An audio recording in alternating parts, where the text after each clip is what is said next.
Bonjour à toutes et bonjour à tous. Dans ce cas pratique, consacré au réglage niveau, je vais légèrement assombrir le bleu du ciel et légèrement éclaircir le rocher du premier plan. Pour cela, première étape, je me rends dans la palette d'outils, je choisis l'outil Sélection rapide. Dans la barre d'options, j'enfonce le second bouton en mode Ajout. Dans la case Forme, j'opte pour une épaisseur de 10 pixels avec une dureté de 100. Je place mon curseur dans le ciel bleu, j'enfonce et je maintiens le bouton gauche et je sélectionne le ciel. Il reste un peu de ciel ici à gauche, également entre les arbres et ici à l'extrême gauche. Également ici en haut à droite, il reste un tout petit peu de bleu. Vérifions que la sélection n'a pas mordu dans la montagne. C'est le cas ici. Je vais donc enlever la sélection. Pour cela, soit je prends le troisième bouton dans la barre d'options, soit j'enfonce et je maintiens la touche Alt. Je passe dans la partie sélectionnée et je désélectionne le rocher. Une fois que c'est fait, étape suivante, je me rends dans la palette calque, en bas, quatrième bouton, je choisis le réglage de niveau. Apparaît dans la palette calque un calque de réglage, avec à gauche l'icône symbolisant le réglage de niveau, et à droite un masque de fusion. La sélection a disparu sur la photo.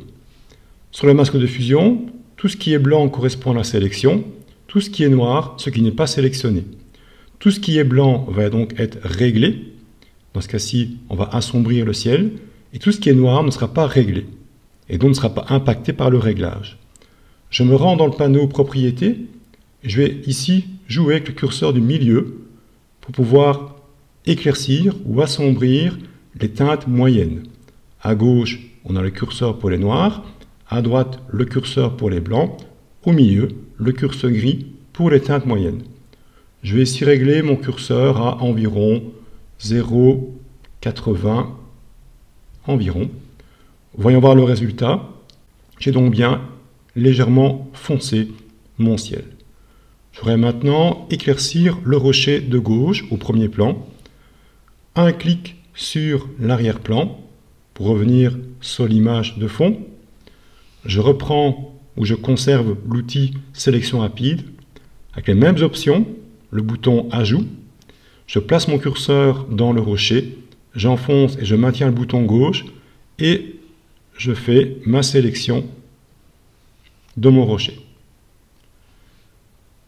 Au-dessus, c'est pas trop mal. Là, c'est bon. Là, je vois qu'il a un tout petit peu débordé. Pour soustraire, touche Alt et je soustrais la sélection. Là, il manque une petite partie. J'ajoute sans touche Alt. Voilà. Une fois la sélection faite, on se rend dans la palette calque, en bas, quatrième bouton. Je reprends le réglage de niveau. De nouveau, il me crée un calque de réglage de niveau avec du blanc et du noir. Le blanc correspondant au rocher et le noir, tout ce qui n'est pas le rocher. Je vais maintenant ici jouer avec mes curseurs dans le panneau Propriétés. D'abord, commençons par le curseur blanc et je le glisse vers la gauche pour pouvoir éclaircir progressivement le rocher du premier plan. Je vais essayer plus ou moins mettre mon curseur blanc à environ 150. Je vais également un tout petit peu jouer sur le curseur moyen. Je vais le régler plus ou moins à 0,95 et un tout petit peu renforcer le noir du rocher en glissant le curseur noir vers la droite à environ 4 ou 5. Voyons voir avant et après. Pour voir le résultat assez rapidement, je positionne mon curseur sur l'œil devant l'arrière-plan et je fais Alt-clic. En faisant Alt plus clic, je peux rapidement tester avant et après. Ça me permet ainsi de masquer mes deux réglages et de voir l'image originale et de voir l'image avec le réglage.